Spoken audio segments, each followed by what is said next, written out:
Greetings, greetings. It is your girl, Linda Talafero. Yes, and it is that time of the week, Being Brown at Work Live. Yes, my favorite time of the week. And I am really looking forward to this discussion, this topic that I'm going to share with you. It's one that's been around, unfortunately, for quite some time, but I really wanted to give it some attention in this live for two reasons. One, to help those that are doing this and may not understand what they're doing. So, to educate and to help them stop doing it. And for those of us who encounter it, unfortunately, on a somewhat regular basis, and to also give you some tips on how to manage it. Because until we do some of the things I'm going to share, it's not going to go away. So, my goal with this live is to really educate, help mitigate, but most importantly, make sure that Black and Brown women come out on the other side of this barrage of this particular situation healthy. So, how to handle feedback when it's clearly a microaggression.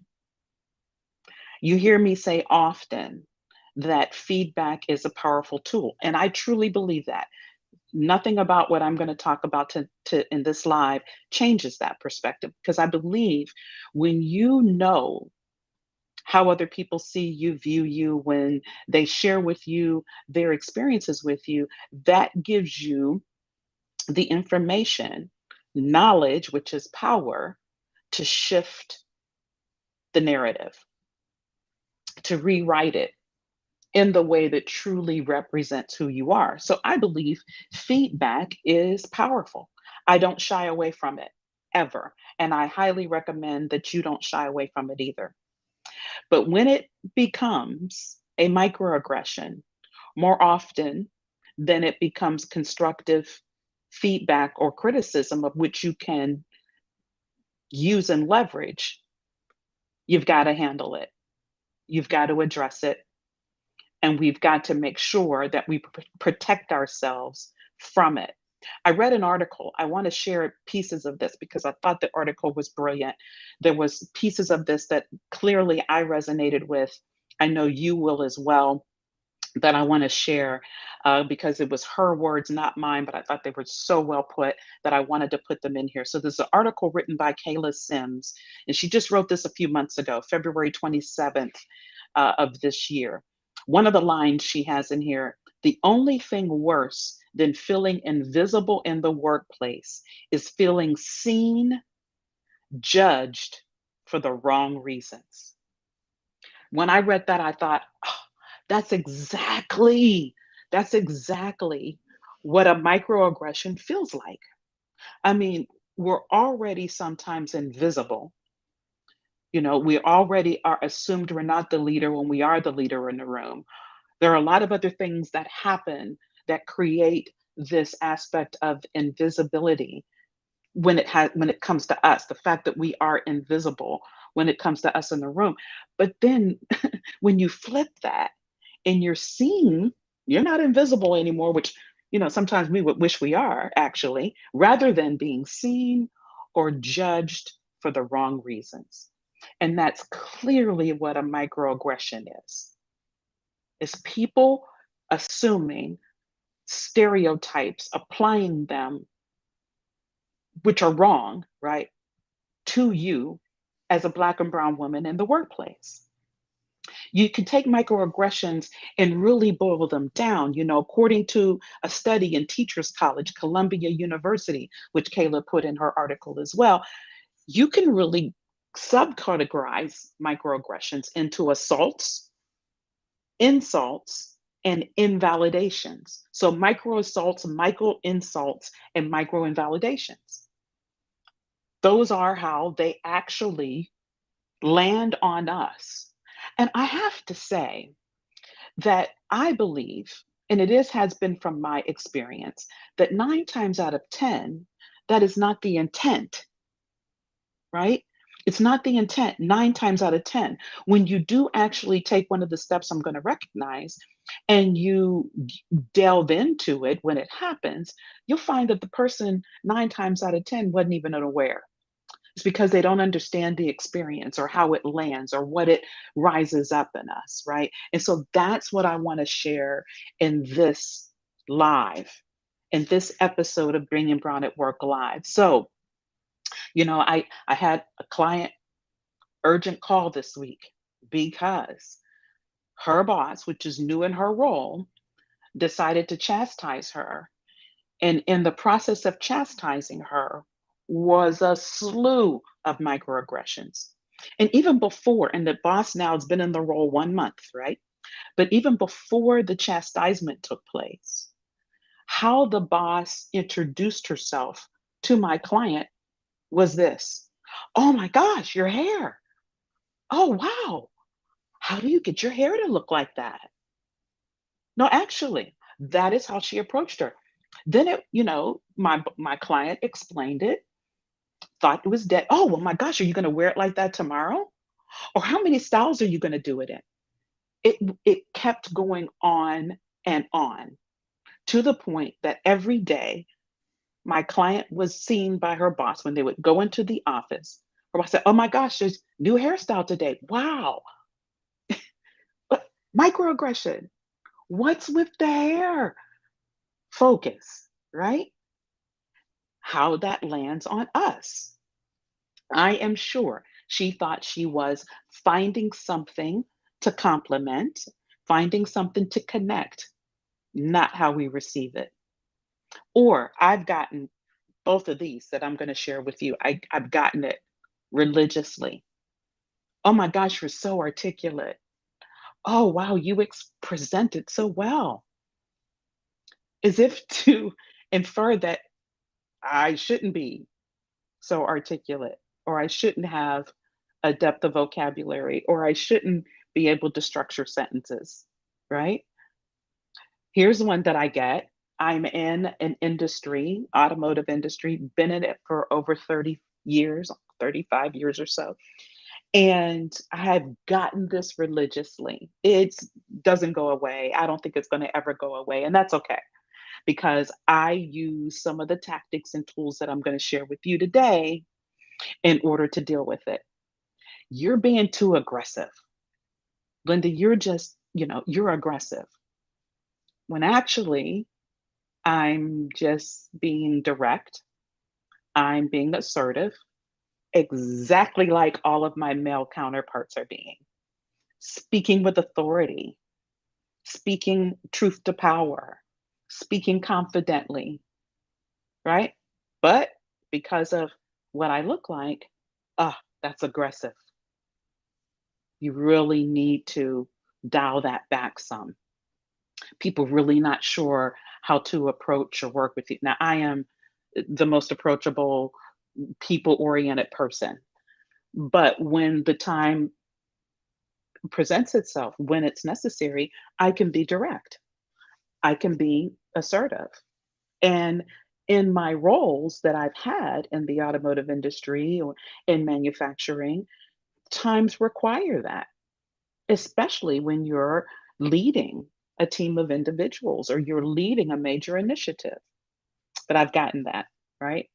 Microaggression. And I will tell you, there's been times when those things have happened, whether it's during, like right now, this is a popular time of the year, mid year performance reviews.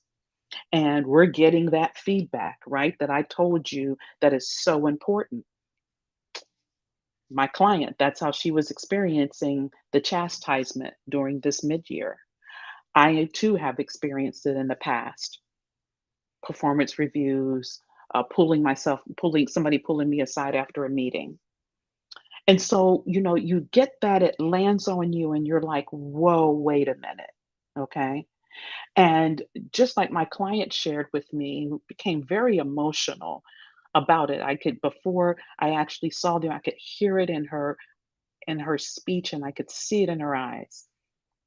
And the reason is because we work so hard to be seen and judged for all the right reasons. That when we're seen and judged for the wrong reasons, it's extremely frustrating and it can be debilitating. And as she shared with me, it's starting to create her imposter syndrome. You know, am I really worthy of the role or the seat that I have? Should I aspire for more? Absolutely, you should. Absolutely, you should. So, what I want to now focus on is how do you deal with it, right? How do you deal with it? Because it truly is a skill. Maybe I would venture to say an art, because it takes fortitude, it takes resilience, it takes the ability to swallow, suck, and just center yourself before you take some of those steps and implement some of the things I'm going to recommend to you. So, in order to do some of those steps, initially, what I would highly recommend before you delve in to confronting the microaggression, find an accountability partner, find someone either in the workplace, a good girlfriend, a good dear friend, whoever, a mentor, a coach that you can connect with and just like my client did when she reached out and said, "Hey, I know last minute, can we get on a Zoom call?" She needed to decompress and she needed to do it in a safe environment, which was with me, her coach, right? So find that person, those people, right? Establish that for yourself. Then make sure that you constantly, whatever it is in your repertoire that you need to do, whatever it is, I don't know how you do it, but whatever works for you, recognize how it landed on you, recognize how it made you feel, and do not diminish it. Do not. If it takes you taking a walk for a few minutes, if you happen to be back in the office, if it takes you shutting down your team's camera, whatever it takes, take that time to sit in those emotions, because I will tell you what could naturally come is that you start to reflect and it starts to become inward and you start to think you're the issue, you're the problem. Then that becomes completely unhealthy because you're not to blame and there is nothing wrong with how you're feeling. It's absolutely natural. So recognize it, own it, right? And if you have to do it with your coach, your mentor, your person in that safe space, do that. Give yourself that grace. Give yourself that time to feel it. Then, once you've done it, here's some of the work, right? This is the art, this is the skill. So, somebody says to you something that lands on you, and it's a microaggression, and you may react and say, that really troubled me, and they're like, well, why? Why? Why? Explain how it felt, right? Explain how you experienced it. There's no way you can tell what their intent is. Don't assume that there was ill intent, right? Because you can't, you don't know until you share with them, I'm sure maybe you meant that to be a compliment that I'm, very articulate, but let me help you understand why that didn't land on me very well. It didn't make me feel, I didn't feel the compliment. It didn't resonate with me as a compliment. And explain it. Educate. Take the time to call it out, do it in a constructive manner, and educate. Anytime these things come your way, take the time you need to do exactly what I just shared with you. First, center yourself,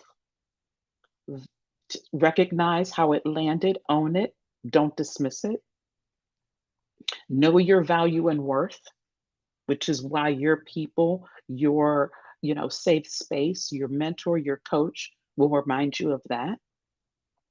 And then the only way that we can start to remove these microaggressions. I won't say the only way, one of the ways, because the system also needs to change. Leaders need to be held accountable. There should be some education around microaggressions. I know earlier this year, I taught a class through a council, and some of the information I shared, because it was an emotional intelligence class, some of the information I shared was around the microaggression piece. So whenever I have an opportunity to fold it in, to the workshops I'm doing or in the speaking events, if it's around education, I make sure I do that because it's so important. So training needs to take place with with people in leadership positions for sure. Systemic changes need to happen. While that's happening, which is going to make this Titanic, you know, the move away from the iceberg, and we know what happened there. But if we're going to try to avoid that iceberg, it's going to additionally take for you to take the opportunity when it happens to you to educate, to call it out, to explain why it didn't land well, and what probably could have been said instead of what was said. We really want to be in control of shifting this landscape. So, as Kayla shared in her writing, we want to be seen, definitely. We want to be judged. I mean, we all are in the workplace, performance reviews, everything, but for all the right reasons, all the right reasons.